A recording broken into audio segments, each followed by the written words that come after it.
people, I believe you're doing great, and I welcome and appreciate your presence in Cuckoo's Study Lab.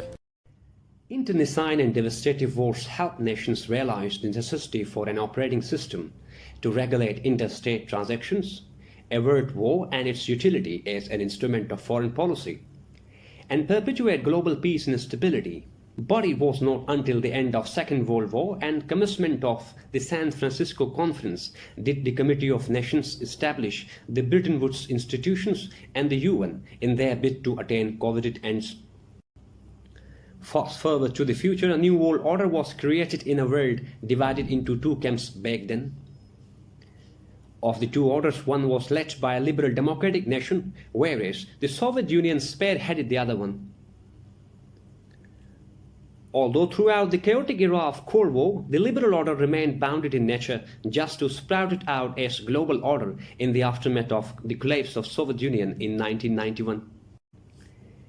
Against the preceding historical account, our today's lecture is centered on an area of greater significance. In today's sitting, we will try and attempt to learn about order, its changing dynamics, and Pakistan's position in the varying sense in the realm of order. जैसे कि हमने अपने preamble में बात की कि जो आज टॉपिक अंडर डिस्कशन है उसका टाइटल है changing dynamics of world order and Pakistan. आज की इस सिटिंग में बेसिकली हम ये समझने की कोशिश करेंगे कि ऑर्डर असल में कहते किस चीज को है, लिबरल ऑर्डर को किन फैक्टर्स की वजह से ट्रांजिशन जोन में एंटर होना पड़ा, और इस ट्रांजिशन की वजह से या रिसीडिंग ऑर्डर की वजह से डेवलपिंग नेशंस लाइक पाकिस्तान को किन इंप्लीकेशंस का सामना है। लेक्चर शुरू करने से पहले इस बात को हम पहले क्लियर कर लें कि चूंकि ये जो टॉपिक है इसका लिंक डायरेक्टली इंटरनेशनल रिलेशंस के साथ है, लेकिन इस बार इंग्लिश एसे राइटिंग में चांसेस हैं कि एसे का एक टॉपिक इसी एरिया से रिलेटेड होगा। तो इस बात को इन व्यू रख के हम आज के इस लेक्चर की नेचर को एसे सेंट्रिक रखेंगे। आईआर तो है ही, लेकिन साथ हम इसको एसे सेंट्रिक लेके चलेंगे ताकि जिन लोगों ने आईआर को as their optional subject opt नहीं किया हुआ उनको समझने में आसानी हो। So starting with order, Henry Kissinger अपनी बुक वर्ल्ड ऑर्डर में ग्लोबल ऑर्डर और वर्ल्ड ऑर्डर की डेफिनेशन ऐसे करते हैं कि एक ऐसा set of political, economic, social and security institutions, ideals and laws जिसका मकसद इंटरस्टेट रिलेशंस को रेगुलेट करना है, और उसका जो ब्रॉडर मकसद है या जिसका रेजन डेट्रा है वो is to maintaining global peace and stability. So इस टॉपिक को समझने के लिए सबसे पहले जो मैंडेटरी आप लोगों को जो चीज़ समझ आ जानी चाहिए वो है ऑर्डर। रिपीट करते हैं, ऑर्डर एक ऐसा हमारे पास नोशन है political, economic, social, security institutions का एंड लॉ का जिसका बेसिक पर्पस स्टेट्स के बीच में जो रिलेशंस हैं उनको रेगुलेट करना, उनकी स्मूथ रेगुलेशन को इंश्योर कराना, साथ ही साथ जो ग्लोबल पीस एंड स्टेबिलिटी है उसको मेंटेन रखना। इस नोशन को या इस कंसेप्शन को इंटरनेशनल रिलेशंस में या फेमस पॉलिटिकल नोटेबल्स और राइटर्स कहते हैं ये वर्ल्ड ऑर्डर है। सो आई बिलीव वर्ल्ड ऑर्डर आप लोगों को समझ आ गया होगा। तो इस लेक्चर को आज प्रॉपर्ली शुरू करते हैं as always starting with introduction. Introduction में यहाँ पे सर्टन नोटेबल्स को हमने मेंशन किया है ताकि आप लोगों का जो आइडियाज हैं इस टॉपिक से रिलेटेड या पेपर में आप लोगों का जो स्टैंस होगा जिसको हम थीसिस कहते हैं वो एग्जामिनर को क्लियर कट वे में उससे नजर आए, विजिबल हो। इंट्रोडक्शन में यहाँ पे एक हमने स्टेटमेंट मेंशन की है, फरीद ज़करिया हैं जो कि एक पॉलिटिकल कमेंटेटर हैं और वॉशिंगटन पोस्ट में जो है ना वो आर्टिकल्स भी लिखते हैं। फरीद ज़करिया का कहना है कि the US led world order started functioning with the collapse of the Berlin Wall and met a decisive end with the fall of Saddam regime। एक आर्टिकल में फरीद ज़करिया कहते हैं कि यूएस का जो लिबरल मेरिटोक्रेटिक ऑर्डर है उसका वो शुरू हुआ उस टाइम जब बर्लिन वॉल फॉल हुई, और इस ऑर्डर का कोलैप्स तब हुआ जब यूएस ने प्रीएम्प्टिवली इराक में इंटरवीन किया और सद्दाम के रिजीम को टॉपल किया। उस रिजीम के टॉपल होने के साथ ही यूएस का जो ग्लोबल यूएस लेड जो ऑर्डर था वो कोलैप्स कर गया। एक स्टेटमेंट ये है। आगे अगर चलें तो यहाँ पे कुछ और नोटेबल्स है जिनके स्टेटमेंट्स को मेंशन कर पढ़ने के बाद फिर हम आगे प्रोसीड करेंगे। सेकंड जो स्टेटमेंट है, ऊपर हमने बात की कि हाँ US led order under recession है। सेकंड जो यहाँ पे स्टेटमेंट है उससे हमें यह समझ आएगा कि हाँ यूएस का ऑर्डर जो है ना वो अगर रिसेशन में है तो उसका अल्टरनेटिव कोई ऑर्डर क्या राइज कर रहा है, क्या इमर्ज कर रहा है कोई अल्टरनेटिव, तो उसके लिए हमारे पास ये सेकंड स्टेटमेंट है। चाइना's unprecedented rise from isolationism to multifarious engagements our engagement has manifested the emergence of an Asian order. Singaporean एक डिप्लोमेट हैं किशोर महबूबानी के नाम से, जिनकी बुक है हैज चाइना वॉन। वो अपनी बुक में काफ़ी सारे आर्टिकल्स में ये बात करते रहे कि यूएस ऑर्डर के कोलैप्स के बाद एक दुनिया में एक या ग्लोबल पॉलिटिकल एरिना में एक नया वर्ल्ड ऑर्डर राइज कर चुका है, जिसको वो कहते हैं ये एशियन ऑर्डर है। वो साथ ये भी कहते हैं कि 21st century is all about Asian century, और इस सेंचुरी में जो ऑर्डर है वो एशियन लेड होगा, या जिसको वो कहते हैं एशियन ऑर्डर होगा। यहां तक हमें यह समझ आ गई कि yes, US led liberal order under recession है, और उसकी रिसेशन की वजह से जो एक वैक्यूम क्रिएट हुआ, उस वैक्यूम को चाइना फिल कर रहा है। आगे चले जाते हैं। जो थर्ड हमारे पास स्टेटमेंट है इस केस में वो है the new order doesn't emerge with the fall of the US but it's a consequence of the rise of the West. ये फरीद जकरिया का ही एक स्टेटमेंट है, जो कि अपनी एक बुक में लिखते हैं कि जो न्यू वर्ल्ड ऑर्डर है जो कि राइज कर रहा है या जिसका इमर्जेंस हो चुका है, वो इस वजह से नहीं हो रहा कि यूएस फॉल कर रहा है, बल्कि it's a consequence of rise of the West. Next आगे चले जाते हैं। Fourth, China's breached the Marshall Plan of 21st century aimed at introducing a new operating system.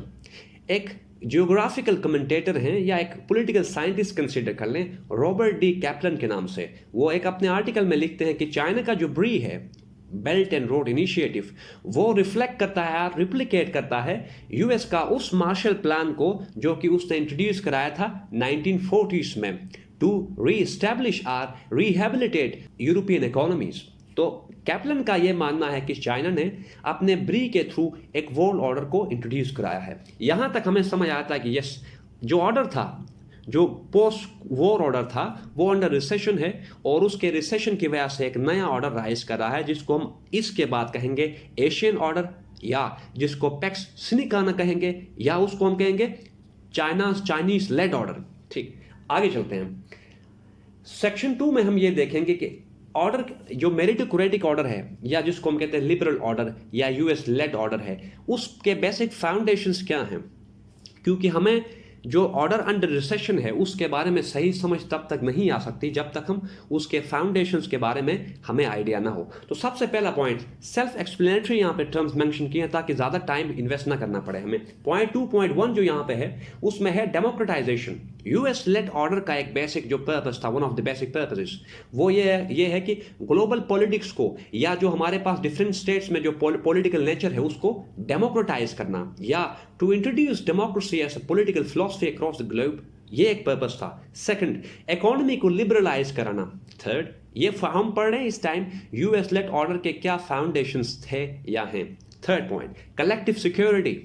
ठीक, यानी कि स्टेट्स यूनिलैटरली, या स्टेट्स जो है ना वो उसमें अगर अंडर एग्रेशन आता है, अंडर अटैक होती हैं स्टेट्स, तो उस केस में कलेक्टिव सिक्योरिटी के थ्रू उनके वेलबींग को इंश्योर कराया जाएगा। ठीक, या सिक्योरिटी काउंसिल डिसाइड करेगी कि whether that state will act in individually, और उसके लिए कलेक्टिव फैसिलिटीज और कलेक्टिव हेल्प ऑफर होगी। Next 2.4, peace through interdependence. Economy के थ्रू या ग्लोबलाइजेशन जैसे नोशंस के थ्रू ग्लोबल इकोनॉमीज को इंटरलिंक किया गया, ताकि हर नेशन की जो इकोनॉमी है वो डिपेंड करे दूसरे नेशंस की इकोनॉमी पे। तो ये भी एक प्राइमरी टूल था लिबरल ऑर्डर का। Point 5, institutions as higher governing authority to regulate interstate relations। जैसे कि आप लोगों को पता है कि 1945 जब सेकेंड वर्ल्ड वॉर एंड हुई, तो उसके एंड के बाद यूएस ने कुछ इंस्टीट्यूशंस को बनाए, जिसमें हमारे पास यूएन है,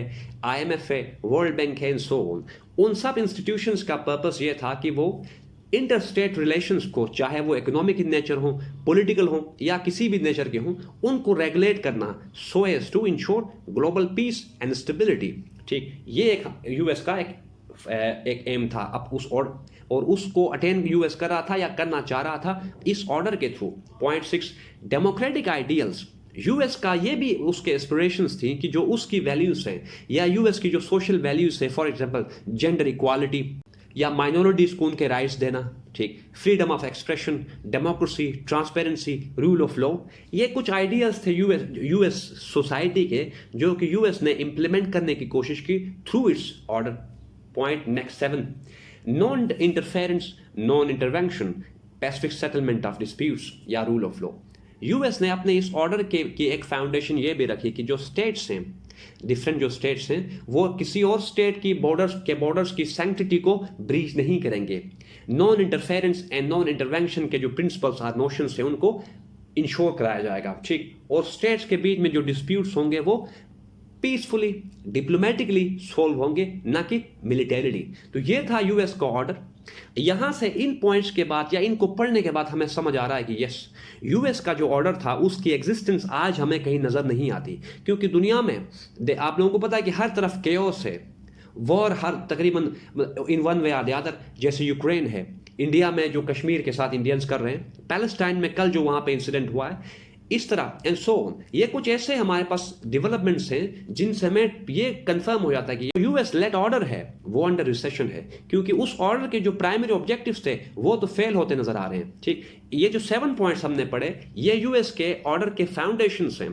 तो आज के इस एनवायरनमेंट में हर तरफ लॉलेसनेस जैसी सिचुएशन है, जिससे ये कोरोबोरेट होता है कि यस, यूएस लेड ऑर्डर कहीं एग्जिस्ट नहीं करता।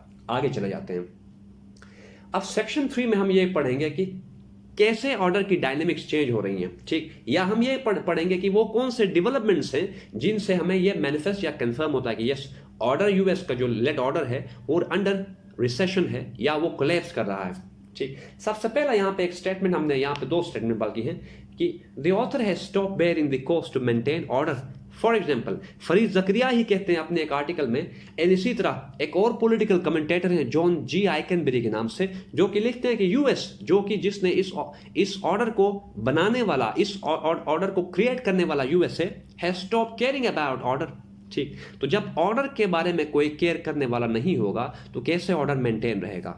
इस स्टेटमेंट से ये हमें समझ आता है कि जो हमारे पास ग्लोबल पॉलिसिंग का जो रोल था यूएस का, उससे यूएस ने रिसीड किया। नेक्स्ट, ट्रम्प का एक स्टेटमेंट है, the cost of maintaining order outweighs benefits.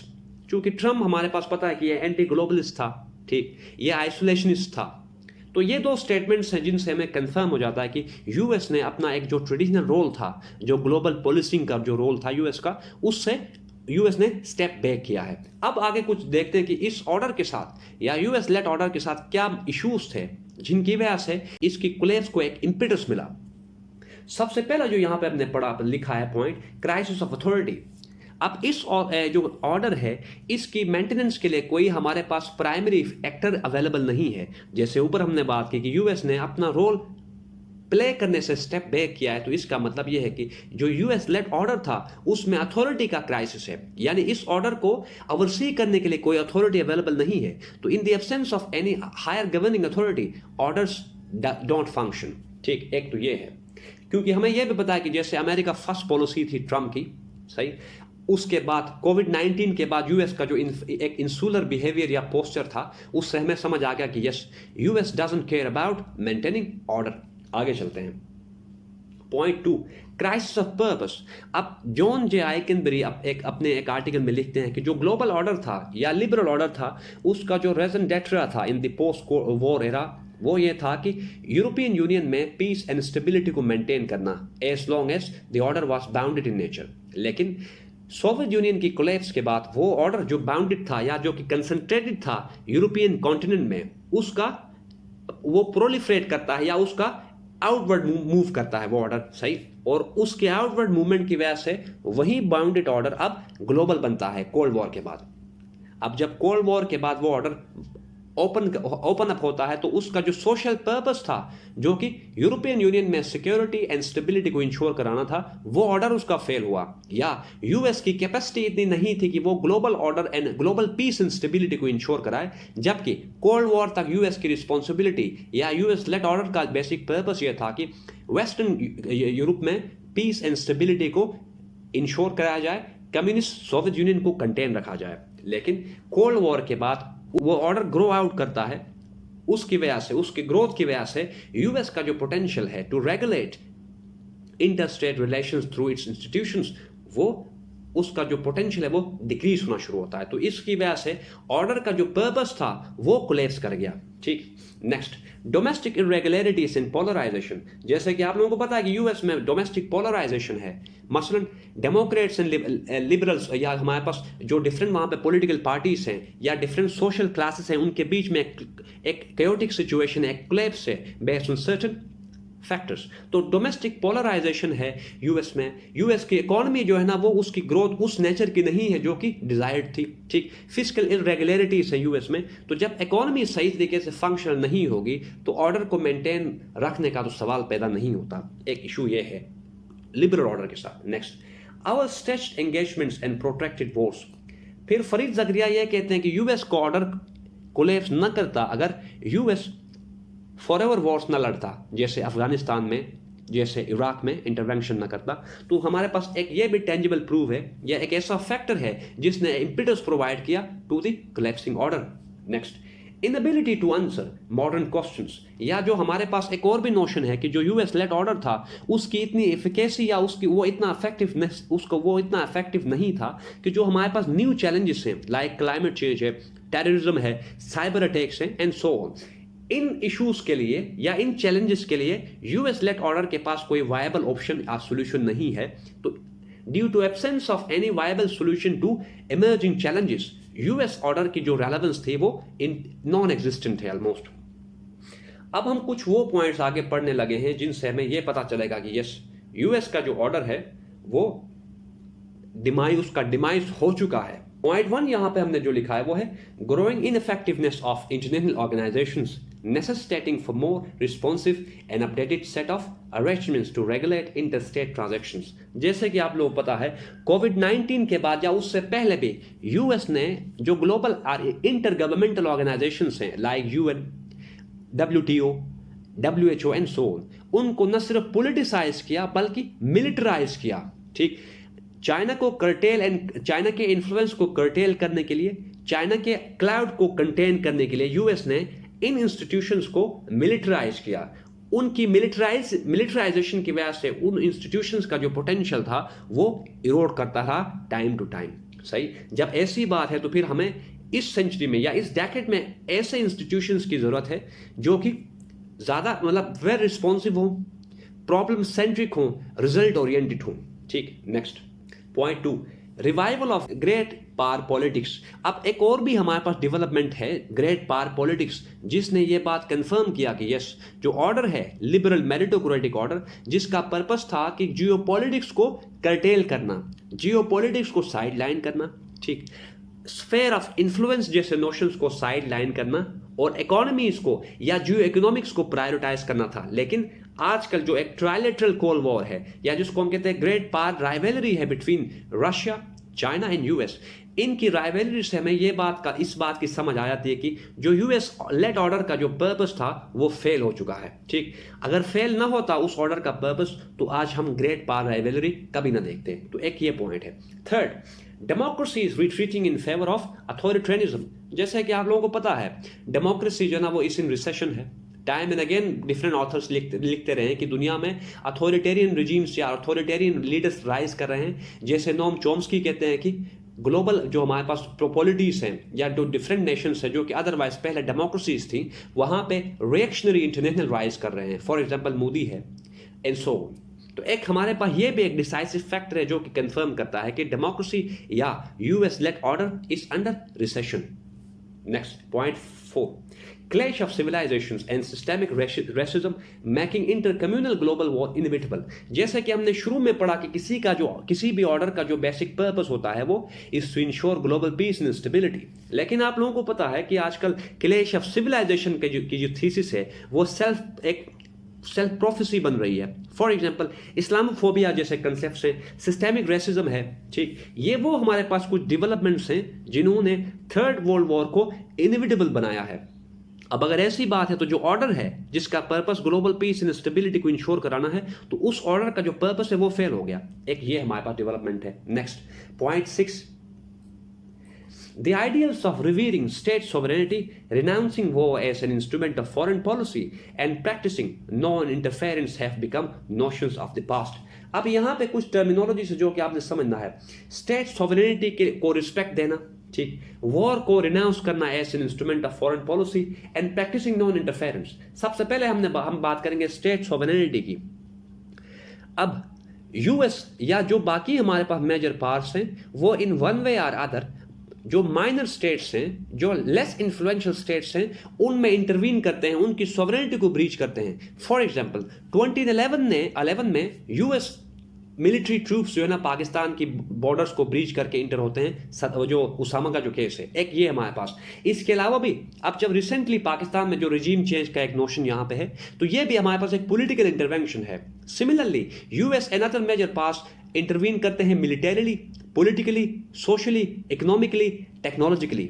तो आज इस डेकेड में हमारे पास जो सॉवरेनिटी का, जो स्टेट सॉवरेनिटी का जो कंसेप्ट है वो ऑलमोस्ट नॉन एग्जिस्टेंट है। मेजर पार्ट्स, माइनर पार्ट्स में माइनर पार्ट्स की जो बाउंड्रीज हैं या उनकी जो पॉलिटिकल सॉवरेनिटी है उसको ब्रीच करने से पहले बिल्कुल सोचते नहीं है। तो अगर ऐसा है तो फिर ऑर्डर का जो पर्पस है वो फेल है। दूसरी तरफ renouncing war as an instrument of foreign policy.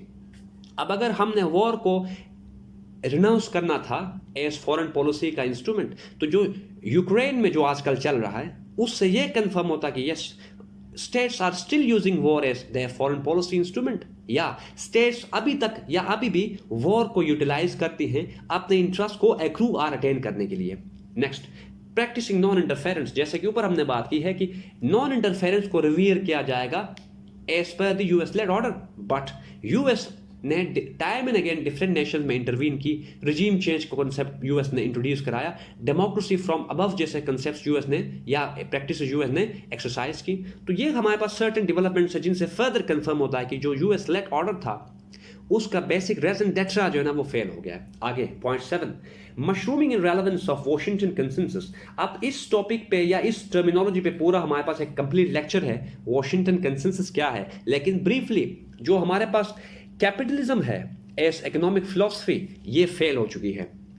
जो concept of boom and bast है या टाइम एंड अगेन जो हमारे पास ग्लोबल इकोनॉमिक रिसेशंस हैं या increasing or growing global inequality, ये कुछ सर्टेन डेवलपमेंट्स हैं जिन्होंने ये कंफर्म किया कि जो कैपिटलिज्म का जो इकोनॉमिक फ्रेमवर्क है वो इस पोजीशन में नहीं है कि वो डिफरेंट नेशन स्टेट्स की जो एस्पिरेशंस हैं उनको मीट करे। दुनिया में जो बढ़ती हुई इनइक्वालिटी है उसको नैरो डाउन करने की capacity Washington consensus or liberalization का जो न्यू लिबरलिज्म का एक कंसेप्ट है उसकी कैपेसिटी या उसका पोटेंशियल नहीं है टू ब्रिज ग्रोइंग इनइक्वालिटी, ठीक, टू इंश्योर कलेक्टिव प्रॉस्पेरिटी। तो इससे भी हमें फर्दर ये कंफर्म होता है कि यूएस का एक जो आइडियल था या जो यूएस लेड जो ऑर्डर था उसका एक जो बेसिक फंडामेंटल पिलर था वॉशिंगटन कंसेंसस, वो भी अब वायबल नहीं रहा, क्योंकि हम देखते हैं कि इंटर एंड इंट्रा स्टेट जो इनइक्वालिटी है वो बढ़ रही है। ठीक, तो इससे हमें पता ये या कंफर्म होता है कि जो यूएस लेड ऑर्डर है वो उस ऑर्डर की एफिकेसी अब नॉन एग्जिस्टेंट है। पॉइंट 8 की तरफ चले जाते हैं। The politicised UN and its abortive state is perpetuating the plight of the long standing dispute in societies. UN का रोल आप लोगों को पता है, Kashmir unresolved, Palestine unresolved, Ukraine कोई रिस्पॉन्स नहीं, ठीक, एंड सो ऑन। इस्लामोफोबिया पे कोई रिस्पॉन्स नहीं, अटर साइलेंस जो है ना वो दुनिया एक्सरसाइज कर रही है, एंड सो ऑन। तो ये कुछ डेवलपमेंट्स फर्दर ऐसे हैं जिनसे हमें ये पता चलता है कि जो ऑर्डर के जो बेसिक पिलर्स थे जिनमें से यूएन एक है, उसकी एफिकेसी, उसकी वायबिलिटी और उसकी इफेक्टिवनेस या उसकी रेलेवेंस इस सेंचुरी में और इस डेकेड में एग्जिस्ट नहीं करती। अगर अब एग्जिस्ट नहीं करती उसकी वायबिलिटी, तो जो ऑर्डर है वो तो कोलैप्स या ऑर्डर का कोलैप्स हो चुका है, ये हम कह सकते हैं। 9th, emergence of new economic and political powerhouses is corroborating the end of post-Cold War power configuration. अब इंटरनेशनल रिलेशन में हम पढ़ते हैं कि जैसे ही कोल्ड वॉर एंड हुई, जैसे ही और जब सोवियत यूनियन का कोलैप्स हुआ, तो जो ग्लोबल पावर कन्फिगरेशन था या पावर मैट्रिक्स था उसकी नेचर चेंज हुई फ्रॉम बाइपोलैरिटी टू यूनिपोलैरिटी। ठीक, ग्लोबल पॉलिटिकल एरिना में जो कंपीटिंग पावर्स दो थी, अब एक पावर बचती है जिसको हम कहते हैं यूएस, या जिसको हम कहते हैं यूएस हेजेमनी शुरू होती है in the aftermath of collapse of Soviet union. अब आजकल चूंकि जैसे चाइना राइज कर रहा है, ब्रिक्स का राइज हो रहा है, रशिया रिसर्च कर रहा है एज एन इन्फ्लुएंशियल पावर, तो इन कंट्रीज के राइज से हमें पता यह चलता है कि US is no more enjoying hegemony or influential role in global political arena or economic arena. तो इन सब कंट्रीज या ब्रिक्स के राइज से हमें फर्दर ये कंफर्म होता है कि जो एक इन्फ्लुएंशियल रोल था यूएस का in the aftermath of cold war या पोस्ट कोल्ड वॉर एरा, अब वो इन्फ्लुएंशियल रोल अभी एग्जिस्ट नहीं करता. 10th point, proactive and preemptive warfare strategies are stonewalling the foundations of Westphalian system. Proactive and preemptive international relations और international law के terms है. Proactive and pre-emptive के बारे में कर्सरी सा एक व्यू हम यहाँ पे लेंगे ताकि टाइम ना ज़्यादा लगे.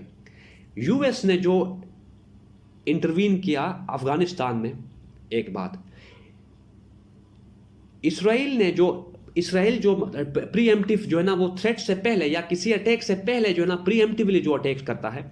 दूसरी बात, इंडिया का जो डॉक्ट्रिन ऑफ ऑफेंसिव डिफेंस का एक नोशन है या जिसको हम कहते हैं cold star doctrine and so, ये हमारे पास सर्टेन ऐसे मिलिट्री एरिना में ऐसे डेवलपमेंट्स हैं या ऐसी न्यू स्ट्रेटजीज हैं जिनसे हमें यह पता चलता है कि जो वेस्टफैलियन सिस्टम है जो कि स्टेट्स को विजिबली एंड ओपनली मना करता है कि states shouldn't breach the territorial integrity of other states. And UN charter भी यही बात करता है कि एक स्टेट या एक मेंबर स्टेट दूसरे स्टेट की जो सॉवरेनिटी है उसको ब्रीच नहीं कर सकती, दूसरे स्टेट में इंटरवीन नहीं कर सकती, इंटरफेयर नहीं कर सकती दूसरे स्टेट्स के या स्टेट के इंटरनल अफेयर्स में. लेकिन जिन स्ट्रेटजीज की बात यहाँ पे हमने की, इन स्ट्रेटजीज ने तो बिल्कुल स्टेट्स की जो सॉवरेनिटी थी उसको खत्म कर दिया है. अब इस केस में स्टेट्स की सॉवरेनिटी को खत्म करने का मतलब यह है कि जो वेस्टफैलियन सिस्टम था जो कि एक सपोर्ट था या जो कि एक इंस्पिरेशन प्रोवाइड कर रहा था यूएस लेड ऑर्डर को,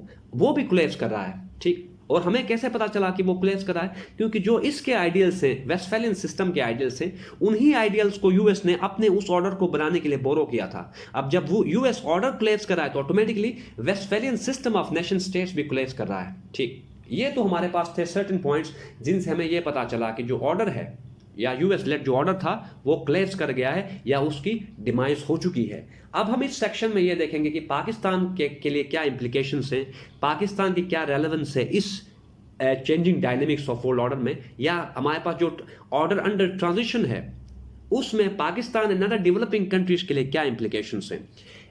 सेक्शन 4 में हम ये देखेंगे कि क्या पाकिस्तान के लिए कोई इम्पैक्ट्स हैं या पाकिस्तान कोई मतलब किसी भी किस्म की पाकिस्तान के लिए इंप्लीकेशन है या नहीं. जैसा कि हम time and again different books में पढ़ते हैं कि पाकिस्तान की जो लोकेशन है उसको हम कहते हैं जियो स्ट्रेटेजिक लोकेशन, या पाकिस्तान के इसी लोकेशन की वजह से कहते हैं कि पाकिस्तान एक पिवट स्टेट है. अभी इस केस में पिवट स्टेट का मतलब एक ऐसी स्टेट है जो कि जिसके पास इतना पोटेंशियल है या वो एक ऐसा रोल प्ले करती है जिसके थ्रू वो स्टेट टेबल्स को टर्न कर सकती है. अब कॉम्प्लेक्स आइडिया है, मैं इसको सिंप्लीफाई करता हूं. पिवट स्टेट एक ऐसी स्टेट को हम कहते हैं इंटरनेशनल रिलेशंस में जो कि डिसाइड करती है कि पावर टिल्ट किस तरफ हो. फॉर एग्जांपल, इस टाइम यूएस एंड चाइना के बीच में एक जो पावर कंपटीशन है उस कंपटीशन में बैलेंस की टिल्ट को डिसाइड करेगी पाकिस्तान जिस स्टेट की तरफ पाकिस्तान का टिल्ट होगा, पावर का टिल्ट भी उसी स्टेट की तरफ होगा. ठीक, तो इस वजह से और वो तमाम स्टेट्स जो इस तरह का पोटेंशियल और जिनके पास ऐसी कैपेसिटी हो कि वो पावर टिल्ट और पावर बैलेंस को मेंटेन रखने की कैपेसिटी रखें, उन स्टेट्स को हम इंटरनेशनल रिलेशन में कहते हैं पिवट स्टेट्स,